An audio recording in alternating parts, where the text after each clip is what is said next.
Jonathan, I want to go back to, we were walking at the Lean Summit, the three of us, myself, Mark and Daniel, and we asked you for, like, just give us a random bit of advice, and you told a story about something that Bob Proctor said to you. Can you share that with us now? I'm not sure if I can. What? You're just full of so much value that you just can't even remember what you said. We said, whenever you go to events, Oh, yes. you know, do you have any tips of how to make the most of your time, basically? Yeah. So, yeah, we went to a Bob Proctor event, and the three of us were sitting at one table. And like this, when you're at one table, you can talk to a limited number of people. And Bob Proctor pulled us to the side and he said, "You're wasting valuable opportunities." He said, "This room's full of people that you could be talking to. Is the three of you should never be eating together at the one place at an event like this." So from that day to this, and you've seen it at the Lean Summit, we just split up. So today is unique to have the three of us around the one table, because we have taken that advice very seriously. And you notice we go to conferences, we go to events, exhibitions, we'll be in 3 different corners of the room. Yeah. But you're full of so much knowledge that it takes 3 of us to absorb what you're going to say. I'm on the receiving end today. I'm the one lobbing the questions out and seeing where we go. So, yeah, look, we're here today with the Tierney brothers. We have Ryan, Jonathan, Martin. I've been calling you guys the Tierney Trinity. And it's a real honour to have you both around the same table. And it's a really big deal for us. And we're really excited to see where this conversation goes. You guys represent a lot of different businesses. The more time I spend with you, I'm like, wait, and you also do that, and you also do that, and what's this? The kind of flagship business, it would be fair to say, would be Seaton Matters. Absolutely, which was yeah. started by your mum. We'll get into that story a little bit later on. But I would love to go back. I love to go back to your childhood, because something that I see in all 3 of you, and it's only recently I've been able to meet you, Martin, and meet you, Jonathan, is that, and it was only when I met your mum at the Lean Summit that it all fell into place. It's like, you guys have a head for business, you have a heart for people, and you've got this weird third ingredient that not a lot of people have, and that's a bit of soul. And so if we kind of take those 3 categories, head, heart, and soul, look at your childhood. Let's do head first. Like, what were you guys doing when you were kids? Like, did you get dessert if you listened to Bob Proctor tapes? Or, like, did you have to do 20 business push-ups before you go to bed? Like, where does your business acumen come from? Probably one of the earliest memories that we have is, driving along in the car with our parents, our mother, or separately our father, or when they're together, and they're talking about things that they're going to do and things they're going to try, and next year we're going to do this, and we're going to do that, and we're going to be doing another. And they had always plans and ideas of things they were going to do, and both of them had their own businesses. My father always, and my mother later in later life started their own business, but they're always entrepreneurial. And I want a very early quote that stands out: "Readers are leaders." They used to tell us that over and over and over again. And we just read and studied and listened to a lot of things, and sought out good people to listen to always. Interesting. Yeah. What were some of the books that you would have found on your parents' bookshelf? Our father's favourite book was probably The Magic of Thinking Big, and he quoted it a lot. Who is that? Is that Robbins, or who is that? I'm going to say Dennis Waitley, but I'm not sure. Is that right? It's probably pre-Robbins. Yeah. It is, yeah. It's like an 1880s book, yeah. Yeah. Mm-hmm. Cool. So it was something he would have read a lot, but we also, in them days, they talked about books and tapes. So they would have tapes in the car when we were driving along. We'd be listening to seminars and listening to Les Brown and and people like that. So I think it was a mix of that plus work. We spent every Saturday and as many days as we could get off school as possible going to work with our father. And we just grew up. Work was normal. Work was fun for us. We loved getting away. And they were long days. Father worked in construction. So it was no 9 to 5. He worked like long hours. And I suppose it wasn't until later years when we became teenagers and maybe had our own car or whatever that we started to realise how long these hours were. We thought it was normal when we were really young. Yeah. I met somebody yesterday and he asked what football team I played for. I says, the first time I was in the gates of our local football club was last year when I took my son. Never was in the gate before in my life. Our hobby was power flipping concrete. But I remember one Christmas, Daddy was setting up concrete for a big job in Annaloo, and we had to put down this reinforcing steel. So my job was to put the bricks in underneath the steel to hold it up off the ground, but I wasn't strong enough to lift it up. So Jonathan and Ryan lifted up the steel, and I pushed in the bricks.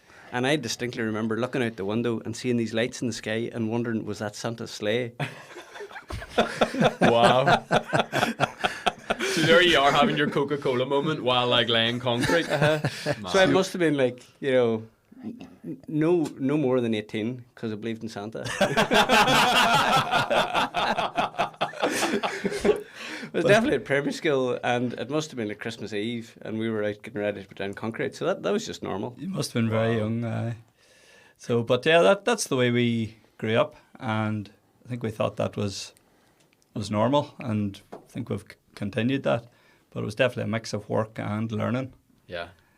Anything, Ryan, like from when you were really wee? Like, what did you get up to? Like, what were your antics? Like 3 brothers, that must have been mad. You have a sister as well? Yeah, we have a sister, Louise. Yeah, she's 10 years younger than Martin, and she's very successful as well. She's got her own business. But back when we were really young, we can't remember starting to work. It's just like we can't remember not working. And when us 3 were young, we used to sell turf. So we used to go to the mountain and dig turf and sell it locally around the doors. He's from Belfast, he doesn't know what that is. Is that from a Seamus Heaney poem or what is that? But it's true, it was some learning for us because we used to cut turf, bag it, go around the door selling it. We didn't even, we weren't old enough to drive. Our mother or father would help us to deliver the turf. We'd collect the money. And it was always £1 a bag, and we still, even to this day, we still say, "Oh, that's 100 bags of turf, or that's 1,000 bags of turf, or that's 200,000 bags of turf." We relate everything we buy now back to the amount that a bag of turf was. So it kind of made us, from an early age, respect the value of money, didn't it? Yes. It really did, because everything came back to, that's 100 bags of turf. Yeah. We can't be buying that. Yeah. So that's the way we were kind of brought up with that. Everything related to turf. And there's a queer amount of work in getting turf out of the ground, never mind into the bag, never mind delivering it. It's really interesting. I think a key point is that your mum and or your dad helped you run that small business. Yeah. Whenever, objectively speaking, it wasn't a good use of their time, but they realised the investment they were making into you. Yeah. Absolutely, yeah. Exactly. I remember, like, when we were 7, 8, 9, having T-shirts with "Never Give Up." Readers are leaders, all this kind of stuff. It was just ingrained in our thinking to always be positive. We always believed we could do anything. We were brought up like that. But I think the important difference is like positive, or listen to a book, or Bob Proctor and things like that. There's a lot of people get carried away with, oh, that's this American positivity, like rah rah, we can do it kind of stuff. But they forget that you actually have to set your alarm for 5 a.m. to get up, Yeah. and that you have to go to the airport and drive the van the length of the country to actually get to that appointment tomorrow morning. Yeah. Like, you can't sit there and manifest things to come through. Oh, it's a good point, because there's a lot of folks who, I'm gonna read that Bob Proctor book for the 20th time. And actually, we interviewed these guys. You ever heard of the Priests? They're from Northern Ireland. They're singers. Yeah. They're amazing. They describe themselves as the fastest selling boy band of all time, classical boy band. I just love that. So anyone who doesn't know, 3 priests. They're literally full time Catholic priests working, I think, mainly up in Derry, and they're like world record Sony classical musicians to sell. They do numbers. They perform in front of the Pope and all sort of stuff. But one of them, they said, no one has ever ploughed a field by turning it over in their mind. Wow. And I think that it can be so easy to get caught into let's read all these books, but actually you need to do that while also climbing up the mountain, getting ready to dig the turf out of the ground. Yeah, exactly. Brutal. Yeah. And it is hard work to do, as you said. But I remember being at school thinking that other people must be rich because they were throwing pounds into vending machines for bottles of Coke at lunchtime, and I would never have done that. I was like, but that's a full bag of turf. That boy just ate 3 bags of turf for his lunch.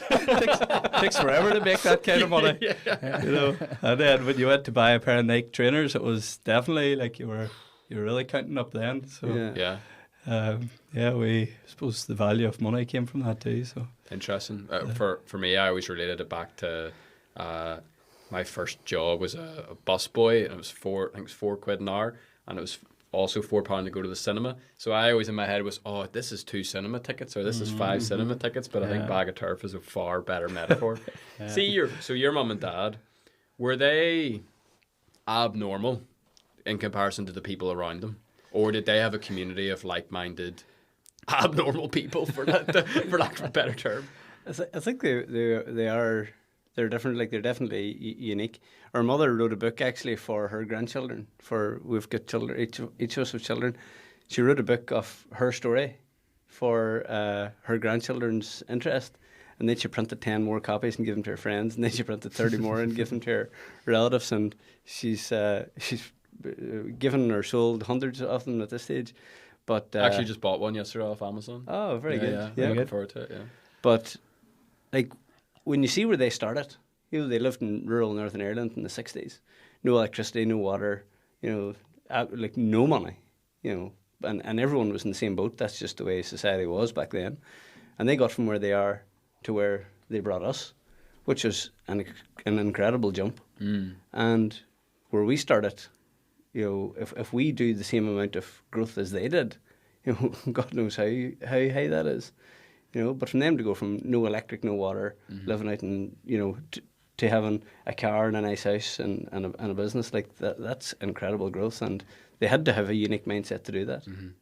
And that's the power of generations, I guess. Like, people talk about standing on the shoulders of giants, even just mathematically speaking. So what, there was 4 of you growing up, and now how many kids do you have between you at the minute? It's probably hard to... 7. 7. Yeah. Are you done? Are you going to have more? Oh, we'll see. So Martin's going to have 4 more. So mathematically speaking, if you continue to invest in your families, as I know each of you as fathers and husbands and men do, can you just imagine like what the clan can achieve in even 100 years? It's crazy. Yeah, absolutely. It's one of them things that you think about as a parent, where Warren Buffett, it's an extreme amount of wealth, but he has said he's not leaving any money to his children, or but in a way, if every generation didn't leave their children better than they were, we would be going back the ways, or you wouldn't grow and put your children back in a cave. Yeah. So, like, our parents did a great job bringing us to here, so it's only right that we do the same for the next generation, allow them to grow. And I think maybe older generations don't understand younger generations, but it's all advancement, it's all improvement, and sometimes they get a bad rap for some of the things, but when you look at it, they're advancing in their own way. You look around here, our grandparents wouldn't understand any of these businesses that's in this building, VR and but it's massive advance in technology and thinking, and where can they go with that? It's unbelievable. We interviewed a 94-year-old woman a few years ago, and she was in this room, and she kind of went like this, and she went, hold on a second, this is actually where the diving board used to be. And that's the swimming pool, and I used to be a lifeguard here. Oh. So for your grandparents' generation, it's like this building was a swimming pool and a bathhouse, and now it houses 100 tech entrepreneurs doing all sorts of stuff. Yeah. So it's mind-boggling how the speed and the rate of change has just got so exponential. Yeah. So, okay, I'm happy with head. I feel like we've covered that first bit relatively enough. Because the reason why I think you're so interesting, the reason why I call you Trinity as well, is because, like, there's plenty of people out there in the business world who are all head, as in, like, it's like they know how to make loads of money, but they'll maybe be brutal. They'll be savage. They'll almost be violent in the way that they make money. And what has always stood out, first with Ryan and then, the two of you guys, is that you have the business smarts, but also this, like, insane heart, this insane compassion side. Where does the heart come from, do you think, if you kind of pull back to childhood and all that sort of stuff? I would say maybe from her mother, coming from a caring profession. She's an occupational therapist, probably stemming from that, I would say.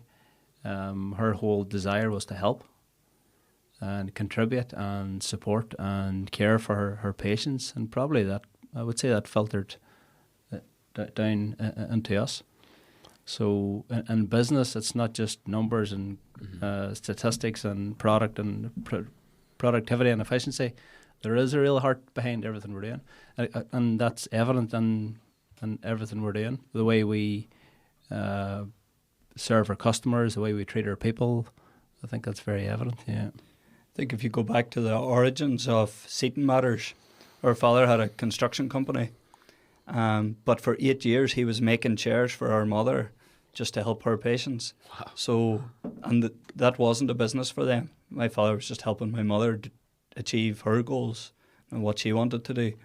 It wasn't until 8 years later that the three of us decided, wow, there's more than one OT in the world that could benefit from this.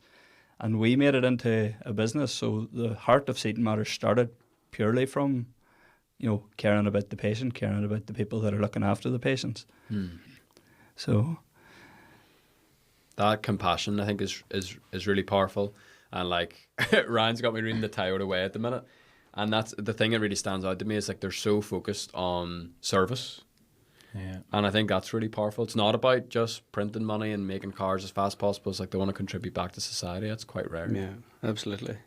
Actually, another story I've just remembered about, you'll maybe tell this one, Martin, better than me, but our father done lots of construction work.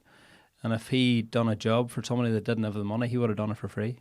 Wow. And he did lots of times. Maybe you know the story about the guy down south. You don't have to say his name, but... So our father died almost 10 years ago. And one of the guys that worked for him came to us afterwards and says, this man, I know that your father didn't get paid for that job, and we didn't know this. And he says, and I've been in touch with him. He says, we should go down and visit him. And we went down afterwards, and the guy says, yeah, I actually did pay your father, but he realised that our milking parlour wasn't up and going, so we weren't making money. And on the way out the door, he set the cheque in the top of the fridge and walked out. Because he knew that customer of his had not yet turned a profit from their investment, and he wasn't going to take his money until he knew the customer was making money. That's crazy. Yeah, but like a lot of those things, he done all these things and never told a soul. He didn't tell anybody those things, and maybe only after he died did we realise the extent of the things that he did. Story after story after story of helping people that were, in jail, that were kicked out of their family, that were, helping people bury their relatives or paying for people's weddings and all this stuff that anonymous people that we don't know, come and telling us these stories, and definitely makes an impact on your outlook in life, because what's it all for? Like it's the impact that you leave on other people is what's most important. Yeah, absolutely. I think when something really bad happens, people have this saying, "Oh, everything happens for a reason." I think one gift we got from, our father passing was learning who he really was and learning stories like that. And it really, we talk a lot about looking after your people and looking after the customer. What we realised when he passed and at his funeral and for years after it, his customers were his best friends. Wow. He had really, there was no business relationship there anymore. He had really become friends with these people. He knew their families, he supported them. And likewise, they supported him. And, we knew them. We didn't realise they were customers or didn't realise that's how the relationship started until you really sit back and thought about it afterwards. So it's definitely left an imprint on us, and we're in the healthcare business. If you don't, care is in the in the name. So I think, and that's why we do have other businesses, but Seaton Matters is the passion. Yeah. It's the one where we can really live our purpose, because it gives us all three things that you're talking about. And there's other ones that maybe can answer a question financially or whatever, but does it give you the heart to get up in the morning? That's where Seaton Matters really does absolutely stand out for that. Yeah. How old was your father when he died? He was 52. And this is James? Mm-hmm. So 52, you guys were still really young. Yeah. Yeah, so our sister the was... business was still young? 14, I was 24, 25, 26, yeah. How did that impact you all as I was going to say brothers, but actually I'm more interested in as men? I remember as soon as a few weeks after he passed away, we all got together and we just said, let's make this thing big. Let's go at it 100 mile an hour. And we really did. It just gave us some motivation. It must have been just to distract our minds. We wanted to put all our energy and effort into something. And since that happened, the business has just taken off. We're we're serving more customers than we've ever served. I think we just diverted that energy into something, and that something was a business, and it just took off like a rocket. Like, it's unrecognizable from the way it was when he was here with us. I think I'm not like, I haven't read a whole lot of stuff about, you know, being a stoic or whatever, but I think when you live through that, you don't have to read it to understand that life is short. And I think it was Ryan that probably highlighted that. You tell it better. You were half the age when you don't think when you're that young that you're possibly halfway there. Wow. So it creates a sense of urgency because you can't sit around forever. And, you know, it's something I see. You're listening to conversations, you're talking to people, and they're like, oh, you know, the kid's at school, and, you know, and the kid's 30. He's not a kid, like, but, you know, people, I think we were lucky that we had the opportunity to grow up fast. We found our sense of purpose early in life, and I think make the most of it because we know we can. Whereas some people, and, you know, maybe it's no fault of their own, but, you know, if you don't find that till later, or you're drifting, you know, for a while, I think that's where we were really privileged, and, you know, part of our father passing maybe sped that up a bit for us. So. Yeah, really interesting. We've kind of maybe drifted into the soul realm. I don't even really know what I'm looking to get out of the soul realm, but maybe a way to approach it, and please feel free to take it any direction you want to or you feel comfortable to. Is there anything that your parents did, whether it's a practice or a habit or a routine with you guys, that you now do with your own kids? Yeah. Someone asked me the other day, like, what age was it when we started Seaton Matters? And I was thinking, like, what my mother said on the day that I left school, like, would I say that to my children? I do not know if I would or not. You know, I was trying to think back into, like, so I was in secondary school, and I came home from school one day and I says, I'm going to leave and I'm going to start Seaton Matters. I was, you know, halfway through my final year in Limavady Grammar School. Well, my fun fact about you is that you also happen to be head boy. Head boy of the school, yeah. And I said, I'm going to leave school after my January exams. This in December. And my mother said, why? I said, well, I'll go to university. I'll be an engineer. I'll be a doctor. I'll be something or whatever. And I'll end up back in Seaton Matters anyway. So it's just delaying the decision. If we just start now, you know, it'll speed the thing up a little bit. So I'm going to go back to school, finish my January exams, pass them all, and then I'm going to leave. And my mother said, well, if you're going to leave, why don't you leave tomorrow? Oh my goodness. And I did. And Jonathan left his work, and Ryan left his work, and I left school. And that Thursday morning, we kind of officially started Seaton Matters. And I remember thinking, like, if my child came to me now, right, you best student in the school, and he's doing really well, and he says 6 months from the finish line, I'm going to stop and go somewhere else, I would probably say, oh, we're not quitters, you know, you finish that school. But no, she said, well, if you're going to do it, go and do it. Wow. Go ahead, yeah. I think that's a real mark of my mother in particular. That was her line, if you're going to leave, why don't you leave tomorrow? Because out of all her brothers and sisters, she's the only one that went to university. So you know, they all done well, they've their own farms and businesses and things. But my mother saw the value in education. She saw that a university career is a good path for someone to choose. Her father didn't go to university, and he saw that there's also a good alternative to going to university. But she wasn't blinkered by the fact of, oh, well, my son's going to get a degree. Yeah. She says, well, if you're going to leave, just leave. Crazy. Yeah. So, you know, Seaton, sorry, Ryan, you go. No, it's okay, yeah. I'll have to edit this out now.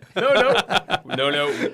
We roll with it here. We roll through the pauses. You were going to say I was just going to say, I still remember that day after that Martin left, because it was the whole talk of the town. Everybody was talking about it. Martin Tierney left school. He was the head boy, and it was just crazy. It was a crazy time. But that next day, that Thursday morning, I still remember it.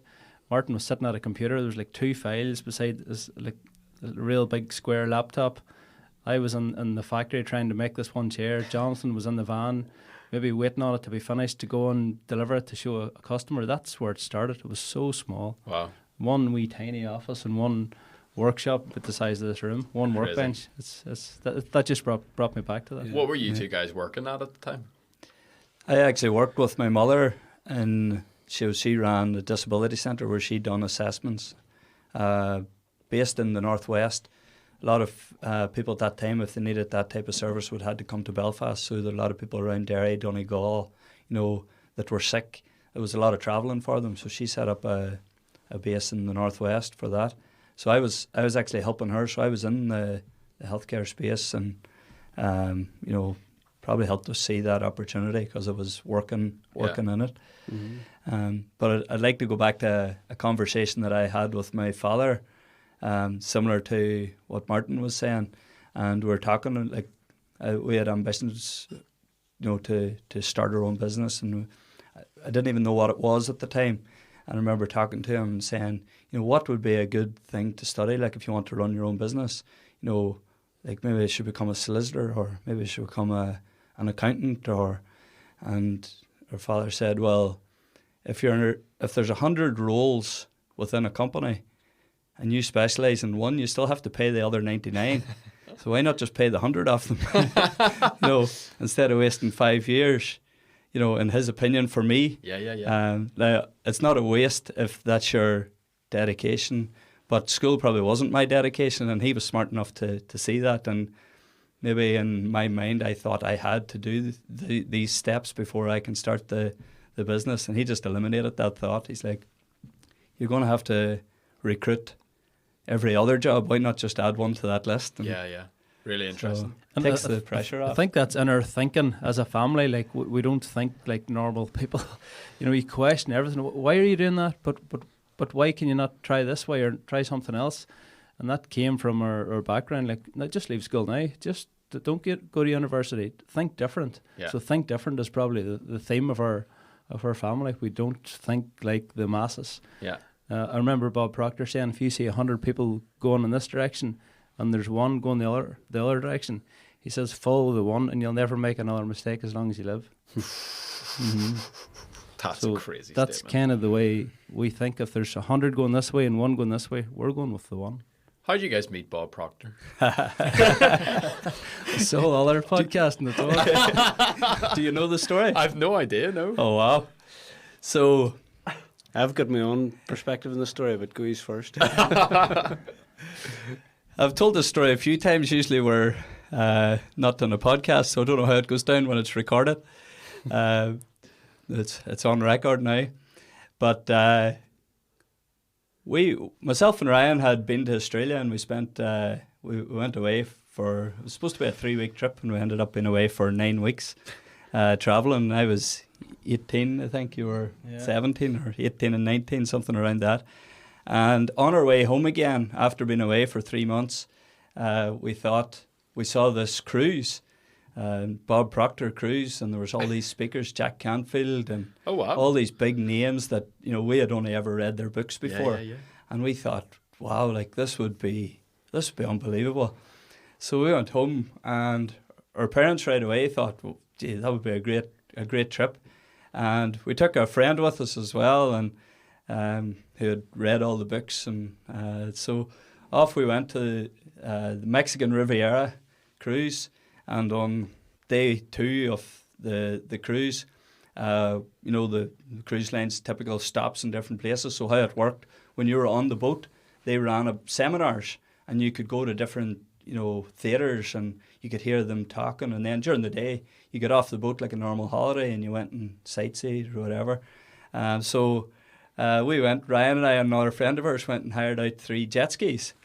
Okay. And we were told in Spanish, this and that, and what we were to do and what we were not to do. And one of the instructions that we didn't listen to was you weren't allowed to pass these buoys because it was going into the Mexican Navy water. But we didn't really listen to that. And the next thing, we were out on these massive waves, and Ryan came out over a wave and crashed into my jet ski. Smashed the 2 jet skis, and we got arrested by the Armada de Mexico. Meanwhile, me and my sister see all these police cars going down to this harbour, and we're thinking, God, I wonder what's going on down there. My drugs raid or something. So- And these 2 boys are paraded in front of us. we were brought back to a different pier than we had rented the jet skis from, and they were chatting away to us in Spanish, and all machine guns, and we were there in our swimming shorts, and not a word of Spanish between us, and like they were asking us all these asking us for ID and passports. We're like, well, you know, we're in our shorts. Yeah. And luckily, this Canadian lady saw us, and she walked down. She could speak Spanish, and she had seen all this before. And you know, Mexico's known for being corrupt, so they were trying to get a few dollars off us. And she came down and she negotiated in Spanish for us. And she turned around and she said they need $10,000 to fix the 2 jet skis. And we looked at each other and we're like, she's in on this. Like, Yeah. She's part of the She's part of the scam. She's skimming some off the top here. Yeah. But after a while, we realised that we didn't have many other options. We were, you know, at the end of a pier with no other options. So we took a chance on the lady, and she took out a card and she paid for us. And she walked us back to the cruise. And luckily the cruise ship counted the people going off and had noticed that there was 2 people missing. And when they checked who they were, they realised that we were part of a family and that they can't split a family. So if all of us had been off the ship, they actually leave. So it was lucky that the rest of the family were back on the ship. Nice. But we held up the ship of, I don't know how many thousand people were all waiting to depart. 3,000 people. Oh my goodness. And everyone on the ship knew that there was a delay, and it soon got around that there was a delay because 2 guys have crashed the jet skis and they've got arrested and we have to wait on them. So when we got back on the boat, Bob Proctor sent word that he wanted to meet the 2 guys that held up the whole boat. The 2 boys from Belfast that sunk a ship. So that's how we met Bob Proctor. And we were on a boat with thousands of people. We wouldn't have had the opportunity. We actually had the opportunity. We went to his private suite. We sat down with him. We talked to him. And we actually, like, we still attribute that trip to the start of Seaton Matters becoming something big, because we were thinking Northern Ireland. We were thinking, you know, our own area of service. And he was like, you need to get this to America, you know. So from the very origins of Seaton Matters, we were thinking, wow, this needs exported. So The lady, Gina, who paid the money, actually was Bob Proctor's right-hand woman. Oh, wow. So she paid the money and then we paid her back over time. yeah, and she's still saved in my phone as Guardian Angel. So, I mean, well, how do you respond to that? How do you navigate that conversation with Bob? Like, what was he kind of like he loved angry it. principal, or was he just loving it? He loved it. Really? We thought we were yeah. going to be in trouble for holding back his boat, and he thought this was the best. He loved it so much. Wow. So, way to make an impression. Yeah, but and since that, you know, we went to to Bob Proctor's suite at the top deck of the hotel or the cruise, and we really got his attention. We were sitting across the table from Bob Proctor. Like, we'd seen him on movies, we've read all his books, we'd seen him on YouTube, and we were sitting across the table from him. He had our attention, and we got so much valuable information. And then he actually invited us to his home. No way. After that, yeah, and we were there twice in Toronto. We spent 2 or 3 days with him, and he coached us one-on-one because he knew us as the 3 Irish guys that are a bit crazy. Yeah. Crazy. Wow. So the how Ski-Doo guys, we got called on the is that what the nickname was? The infamous name. I'm allowed to go to Mexico, but they're not. What was it? Do you think? Why did Bob extend that extra invitation to you? Like, was it because you were Irish? Was it because you had a twinkle in your eye? Like, why do you think there was something about you guys that grabbed him? I think when we got the opportunity to meet him, we'd kind of, like, we could quote him inside out. So we knew when we met him, we had the questions Made in the our most of head. it, yeah. You know, we were told, are you going to meet Bob Proctor? Like, we had been on that cruise with the hope to meet Bob Proctor, so we were going there with a mission. Yeah. And so, like, when we got in front of him, like, we made the most of it, and I think he saw that. Yeah. Yeah. Well, there you go. You can sit in your room and manifest to try to meet Bob Proctor. Or you can crash a couple of skis and see what happens. Do whatever it takes, eh? 100%. So, one of the things I kind of want to cover as well is, and that we'll probably actually spend the rest of our time kind of on this, is I'm curious to know, like, what each of your superpowers are and how each of you work with each other. So, Martin, like, you're the youngest of the 3. what is it like that what's your specialty or what's your superpower that's different to these two guys sitting across from you? Probably easier for somebody else to answer that on my behalf. Well, maybe, do you want to do it that way? I can answer that for. There you go. Martin. Let's do God that. knows what he's going to say. Maybe I'll answer myself. No, that's a far better way of doing it. What do you think Martin's superpower is? But now that I'm in trouble with Mexico on a podcast, I'm about to get in trouble with my GCSE results. Oh, perfect. So Martin has always just been good at detail. Like he said, he was head boy of the school. He was, really, really. He got 1 B in his whole life, and I think it was in PE. You didn't need to do him like that. But to give you an example of Martin, I was doing my GCSE English, and I didn't really know what I was supposed to be doing. And Martin did my coursework for me, and he was like 2nd or 3rd year. Unbelievable. So, and was this just for sport? Was this because you were a good brother? Was there an no, I exchange of paid services? him. I had to pay him. Absolutely had to pay him. Would you pay him bags of turf? Sweet. Forget jet ski. But I think we've always known where Martin excelled. So, and we've always been good at using each other's. I'm not good at this. Martin, would you do this for me? Yeah. So even at school, Martin done my coursework, and I think that's still the case. Like there's certain emails and there's customers now that will know. Jonathan, I'm sending this to you. You can forward it on to Martin if you think. So if it comes to the detail-oriented stuff, something that needs a lot of deep thinking, that's where Martin excels. And I think both of us are glad to have that. I think that Martin, you've given us a great idea. I'm going to use this in podcasts all the time now, where you just say the next person. So what do you think Ryan's superpower is? Have you ever heard of lean before? I'm beginning to hear more and more about it. Yeah, I am. So the 2-second lean summit is just finished a couple of weeks ago, and Paul Aker sent me a WhatsApp there just yesterday. So he's the author of the book 2-second lean, and it's kind of his community it brought together. But we were asked to host it at Seaton Matters, and he just sent a message. He said that if we wanted to do it again, he would say yes in 3 seconds. Why 3 seconds? I don't know. It's very off-brand.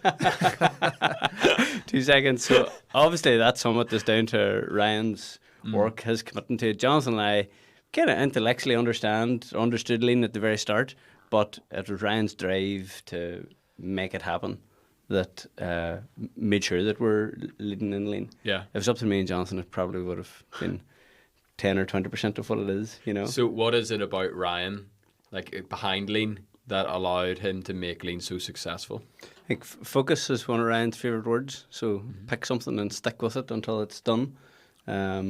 So I find that more challenging to do, maybe Jonathan as well, but Ryan can focus on something and see it through to the very end. Yeah. So anything like, whether it's in business or even pre-business, that you kind of like, if someone was looking objectively at Ryan, like, yeah, this guy's an operations guy or a process guy. Yeah, absolutely. Yeah, and the fact there's companies coming from around the world to visit our factory shows that there's something special about that. Yeah. Yeah. Cool. Ryan, what about Jonathan? Yeah, I think the best way to describe Jonathan is when Jonathan got married, 3 years ago? 2 years ago, 3. On the spot. 3 years ago. 2020. 3 years ago. Daniel, can you fact check that for us? Can you fill it up? 21. It actually was 21. It's about 3 years ago. I was asked to be best man. We were both best men because he couldn't make a difference on us. So I was one of the best men, and I was obviously preparing a speech. And I hadn't anything prepared because I didn't know what I was going to say. What do you say about Jonathan? So 2 weeks up, leading up, 1 week up, 3 days up, 2 days off the wedding. I still didn't know what I was going to say. And the day before the wedding, I sat down and I read a poem. Wow. Yeah, and I've never read a poem in my life before, but I sat down and it just all came to me. I don't know how it came, but I just knew that I just got a bit of paper and I started writing, and I just read this amazing poem about Jonathan, and it's called A Man, the Man That Knows a Man. So Jonathan knows people everywhere. New York, Las Vegas, Sydney, Tokyo. He knows people absolutely Wow. all over the planet. He just has a gift for connecting with people Yeah. and networking, and that's not my thing at all. I would far rather be in the background. So Jonathan's gift is networking. He knows people all over the world. He's got his phone, his contact list is massive. I think that's maybe Jonathan's superpower, is connecting with people. Yeah. And the poem at the wedding really summed that up. The man who knows a man. Yeah. That's a good biography title as well. It's Yeah. a class poem, it really is. So I'm just moving into a new house in the next few weeks, and it's the first thing when you go in the door is the poem is printed out and framed, Class. so it was definitely something good. Very cool. Another thing, like just like Martin says about focus, he's not sure if, like, you've heard Martin talk at the Lean Summit. You know, Martin has a heart that's so big, like in some of his stories, and some of it's personal and some of it's, but you know, the way he goes above and beyond to help people has been to, like, you have this in common, being in Haiti after the earthquake, and you know, there's things like that I feel there's things me and Ryan wouldn't do. Martin is like that. There's things Ryan does that me and Martin won't do, and you know, and I think I heard recently on a podcast that people that are using their gift, it comes so naturally to you that you don't think it's a gift, and I think that's why it's better to answer each other's question there. But it's not until you really reflect on it that you realise there's value in it. So when Ryan says that's my superpower, I'm like, I thought everybody done that. Everybody, you know, because you enjoy it, or, you know, if that's what you're into, it feels easy. It doesn't feel like you're a superpower. It doesn't feel special. It doesn't add value. There's a lady called Caroline McKenna who really helped me to understand that, and she asked me the same thing. What's your superpower? When are you most in flow or in the zone, or when are you most alive? And I'm not sure. And we just started to chat and talk about it. And I met her through the Scale X program with Brenton and Claire. Class. And I started to tell her the story, and she goes, "Wow!" She says, "That's an amazing story. That is your superpower." And then reflecting on it, you know, it's a really important day, I think, in your life when you can realize what that is. And I think I deeply understand that now, and then make the most of it. Make the most of the gift that every person has been given. Yeah, and I think to your point, it's really interesting just talking about superpowers, because it comes so naturally to you. You can almost feel like, oh, I'm not slacking off, but like, it's not like digging turf. Do you know what I mean? Aye. It's like it flows so well for you, where you're like, well, I need to do something that's really, really, really, really hard, and like I have to feel the sweat and you'll get plenty of that elsewhere, but it's amazing whenever you can tap into that, like, I don't know, I'm mixing so many metaphors here and I'm thinking of jet skis at the same time. It's like if you're a surfer and you can just catch that wave, you know, and you can just really take that wave somewhere really, really special. Yeah. It's funny as well the way the three roles kind of just all work together. Like if an email comes in about a black tie event in Dublin, well, Jonathan's obviously going to go. If there's a speaking engagement in London, well, it's obviously Martin will answer that one. Yeah. And if we have to build or extend the factory, I'll do. It kind of works so well. Absolutely.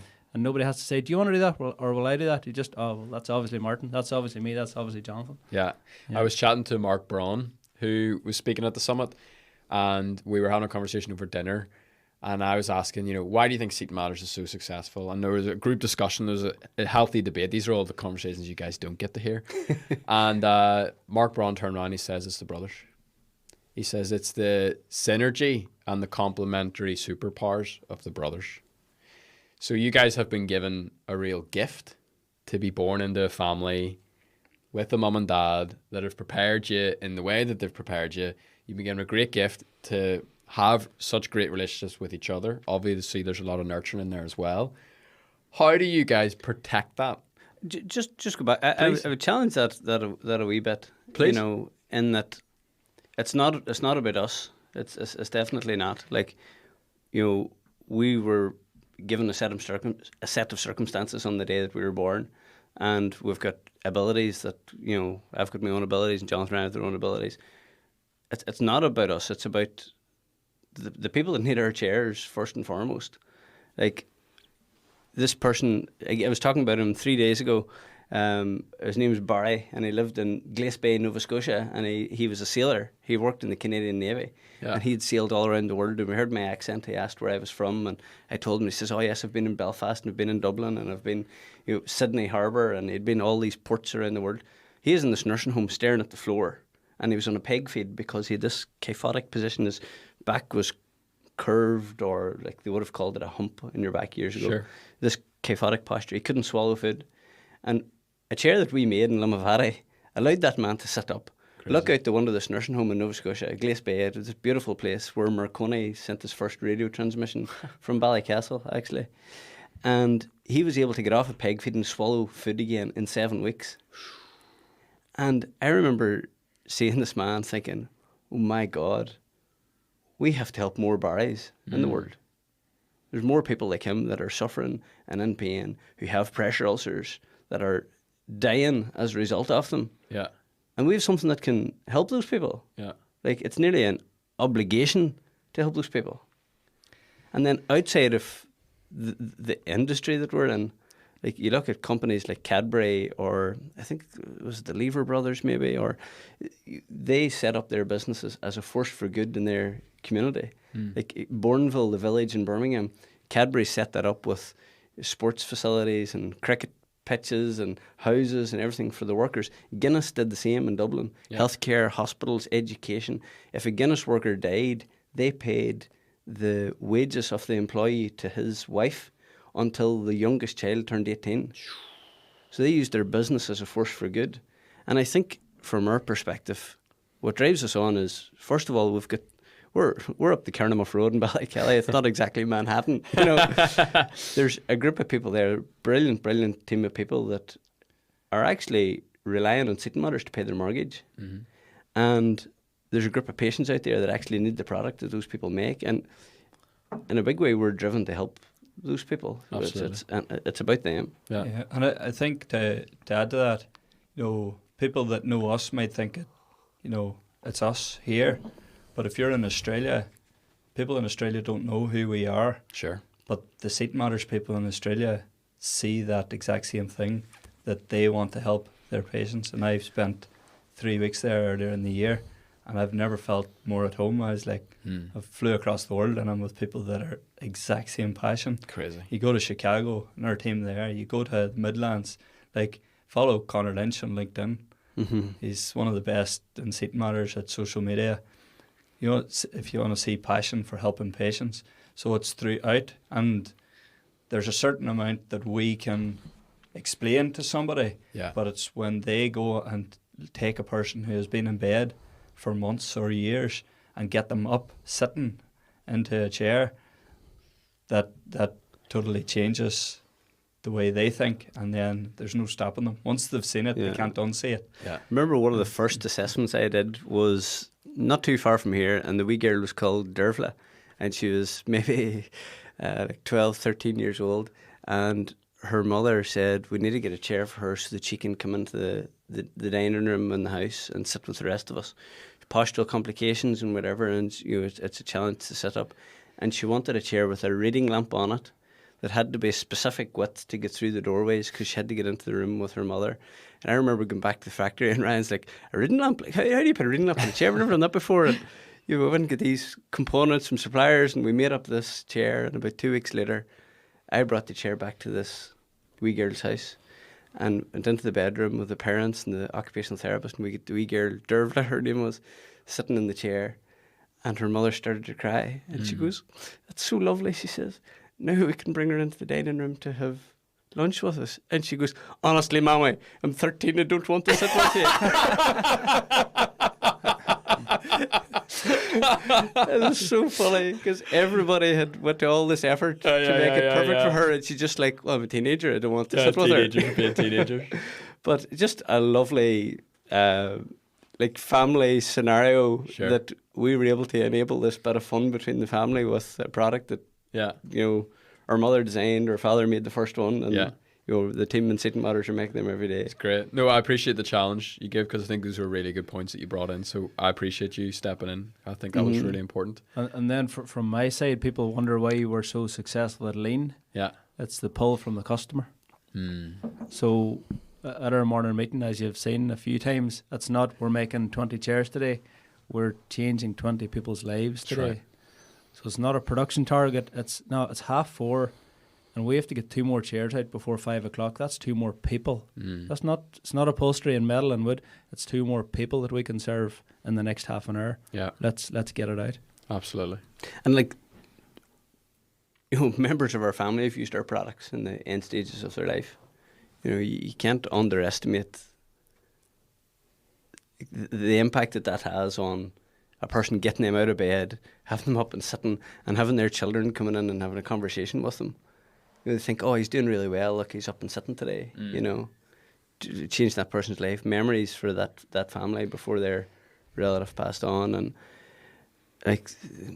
every single chair that we make, there's these incredible stories of human resilience behind it, of people being cared for by ICU nurses like your wife, totally compassionate, powerful people that are putting their whole world on the line to care for a patient. And they're not doing it for money because they're not paid well enough.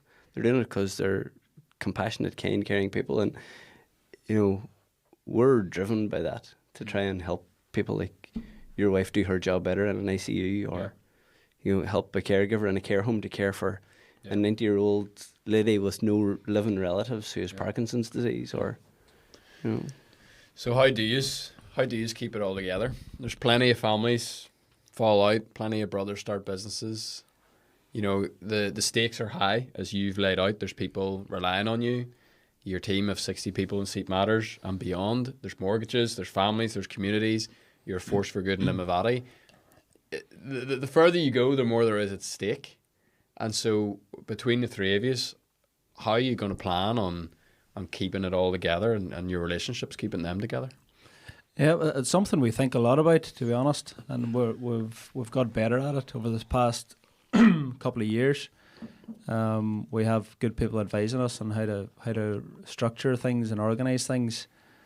But something we realised more recently is that all those things are easier if we're getting on better. We're trying to spend more time with each other, even doing this today. It's not often that we're all together, so we might go for a bite of lunch after this and try and spend more time together, because it is so easy to get so split up and everybody's in their own areas, and I'm in production and Jonathan's sales and Martin's doing finance or doing a speaking event somewhere, and we're all over the place. So it's trying to take time, and it's not easy. We're not saying we're perfect at it, but it's trying to take time to be together, I think, is a big part of it. It's good. I think we haven't always been good at it either. We've managed to get to this point, but I think now it's being purposeful and doing it. If we haven't done something together, it's like, right, when he's free, we'll go for a bite of lunch. And I think another thing we've been really good at is compartmentalising. So we could be in a discussion now and disagree on something, but then we can park it and start a brand new conversation in a totally different light. And I think we know each other's, we know how to, pull the plug on something if it's not going somewhere. Yeah. And say, right, park that, and maybe me and Ryan will go off and, come up with a different plan and come back to Martin, or vice versa. So I think that's been good as well, good at compartmentalising, where we can say, right, we're not going to solve that issue in this type of thinking.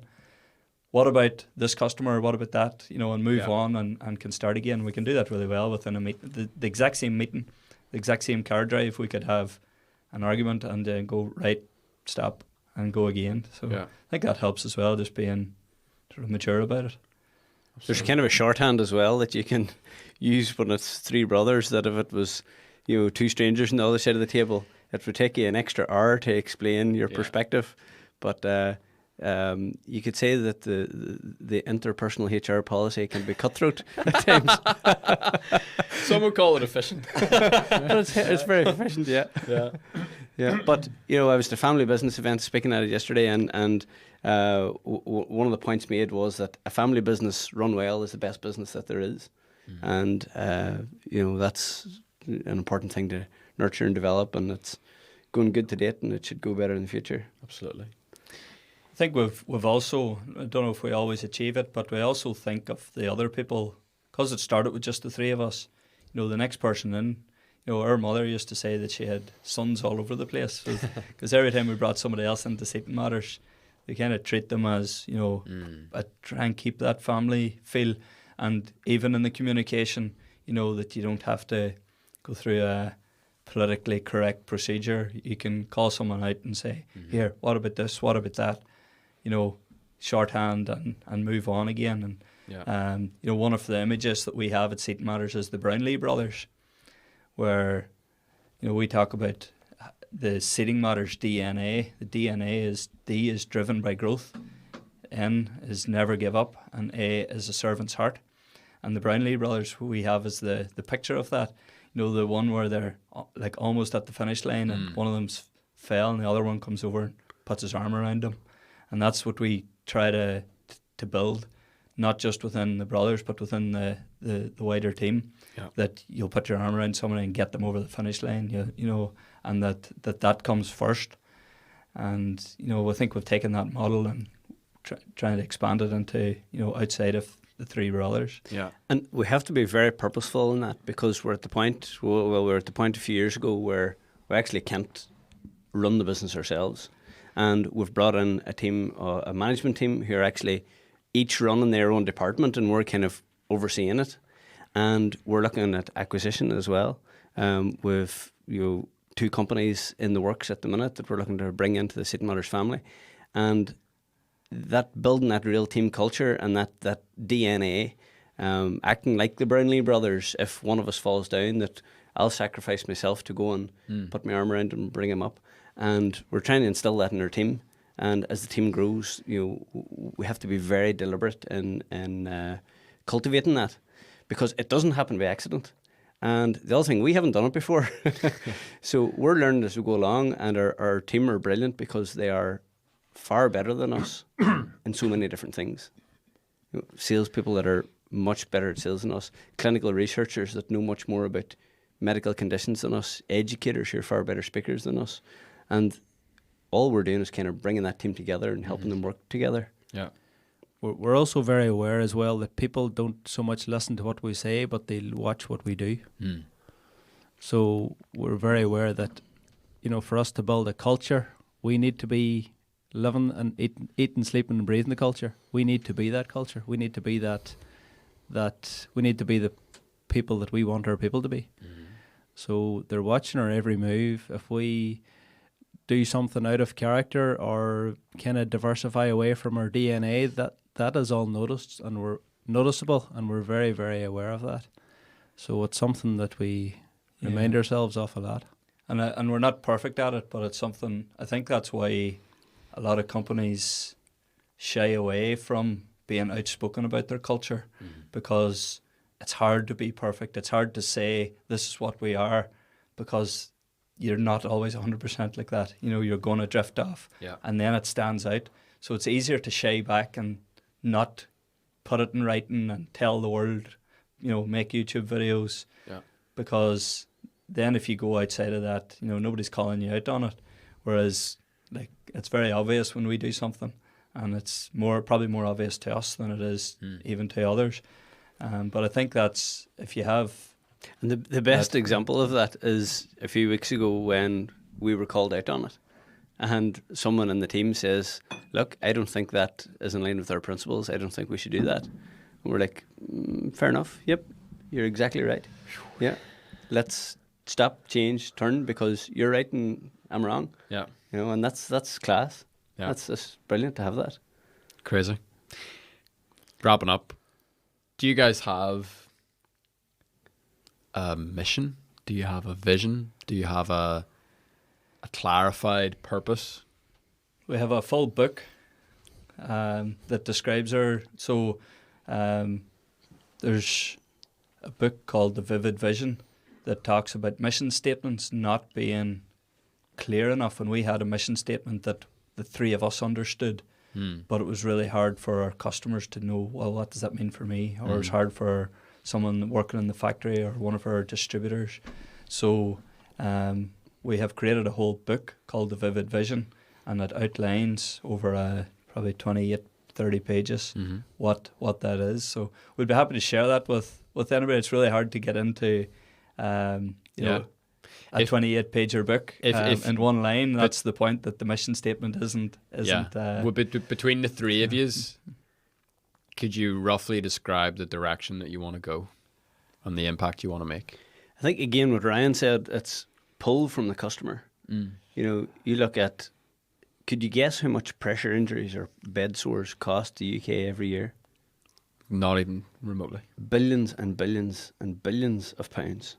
Something like £3.7 billion is what it costs the health service. That's only the financial cost. And then the emotional cost of someone actually suffering an open wound on their backside that has to be dressed 3 times a day. Knowing that 60% of those older adults will die within a year of getting a pressure ulcer, and knowing that 95% of them are completely avoidable. Right? So knowing that is the reality in healthcare all around the world, we, as I said before, we have an obligation to help those people. So, you know, before we had the Vivid Vision book, we said we want to change the world through healthcare seating. And that's what that meant to us, I suppose. There's people suffering and dying in care homes and hospitals in their own homes because of these pressure injuries. If only we could get a product underneath them at the right time and help that caregiver care for that patient and help that patient, you know, get rehabilitated or be comfortable, that would be success for us. So that's what drives us, and I suppose that's the overriding mission. Yeah, the story that I always use is the long haul flight. So we talked earlier, you've been, you know, all over the world. You get on that plane and you sit for, you know, 8, 10, 12 hours. The last thing you'd want to do is be told you're back on that plane tomorrow morning and fly back to here again. And then the next day get you on the plane and fly again. And the next day, and the next day, and the next day. But for people living in hospitals and nursing homes all around the world, they're doing the equivalent of a long haul flight every single day of their life. Can you imagine the quality of life? Imagine how uncomfortable that is. If you're sitting on a plane, we're able to get up and move, and once the bell goes, we'll get up and make an excuse to use the toilet, or we'll stretch and we'll move. Yeah. If you have a spinal injury and you can't stretch or move, or you can't reposition yourself, you know, it's just not a great quality of life at all. And there's so many people like that we know our product can help. And, you know, if we can help more and more and more, and you know, it's got to the stage, it's not just one more at a time. We're helping hundreds of people a week. Yeah. And the people that are looking after them, you know, think of their life. If we can make their job easier, you know, most of these healthcare facilities around the world are understaffed, and you know, so if we can make their day a bit easier, you know, part of our DNA, a servant's heart, is modelled off a hospice nurse or an ICU nurse. You know, they are going out of their way. Like, I don't know if the last time you've, you know, maybe been to where your wife works, but or I'm sure you're waiting on her coming home, and an hour later she's, you know, she pops her head in the door because something happened. You know, they're doing 12-hour shifts, and you know, I'm away, see you later, and an hour later they're still there. You know, it's just, if we can make that person's life a bit easier, it's such a massive need. Yeah. It's just unbelievable. So that's what drives us, and that's what our mission is. And it's not easy to put into one sentence, which that book highlighted to us. And so class. Final question. It's the question we always end on. If you could go back in time, each of you, to an 18-year-old version of yourself, and you could have a couple of minutes of 18-year-old Martin, 18-year-old Ryan, 18-year-old Jonathan's time, what sort of things would you personally say to them? Mine stands out to me a wee bit. I think, so when we were working, and you know, we grew up working, Martin said that, you know, the first time he was in the gates of the football club was when he took his son. And I done martial arts when I was at school, and I stopped for 15 years. That's probably the biggest regret I have. I'm back at it again now, and hopefully don't give it up again. But I do think, that's probably something I would have stuck at. Yeah. I think it gives you a much more rounded life when you can, I don't believe in balance. I don't believe balance achieves anything. And I think that's maybe why I don't regret anything. I spent 3 years, 300 nights a year in hotels around America, travelling and working. But there's definitely a few things. If I was going back to 18, I might have changed a wee bit of that. Yeah. So that's maybe something that I would think of just off the top of my head. Brilliant. Yep. Something I would say is, I'll give a good example. There's a young girl working at Seaton Matters at the minute. I won't say her name, but she's not sure where she wants to go. She's not sure in her direction. She's not sure what does the future look like. And I was talking to her, I'm kind of coaching her a wee bit. And a few weeks ago I said, you should spend the next year learning. Don't worry about doing this or doing that. Or she believes she's 20 or 21 and she hasn't done enough, or she's not moving ahead quick enough. And I said, just spend time to learn. If you invest in learning, that will actually fast track. Whenever you do decide what you want to do, that'll fast track it. So I think for anybody listening to this, don't get too uptight about not knowing what direction you're going or what your purpose is or what your vision is. Just learn. Expand your reading material. Read books. Read lots of books. Similar to what Mark does. Mark's brilliant at that. He reads so many books. But just learn. And then when you find out what your passion or your vision is, it'll be boosted by the learning. Is there one area of learning that you specifically to yourself would have encouraged you to go a wee bit deeper on sooner? Lean. Yeah, just going Lean. to say. Save all your pocket money and move to Japan. I think personal development is the best learning, because that can be applied to anything that you go and do. I would say developing yourself, investing in yourself is the best investment you can make. People always say, I want to get into property or invest in this or invest in stocks and shares. Invest in yourself is probably the best investment you can make. For me, if you're 18 and you're looking for the future, get interviewed by the best of Belfast. I think, like, as an 18-year-old, I've been asked actually to speak at the graduation for the local secondary school. And I would say, like, it'll be all right. You'll figure things out. And don't be afraid of hard work, and put your phone down. Facebook, YouTube, Instagram, all that fucking nonsense. Yeah. Put your phone down and go and do a day's work, because, like, people look at Elon Musk and look what he done, and you look at all these Instagram celebrities and whatever. Like, you take the most successful person in any field, they're working bloody hard at that. And I think that's a missing element perhaps in a sector of the population, that 18-year-old population, do a hard day's work. Like, people come to work in Seaton Matters, and it doesn't matter who they are, what they are, male, female, young, old, educated, not educated, experienced, no experience. If that person comes and says, I'll be the first one here tomorrow morning and I'll do a great day's work, you'd be saying, geez, that person's got potential. Yeah.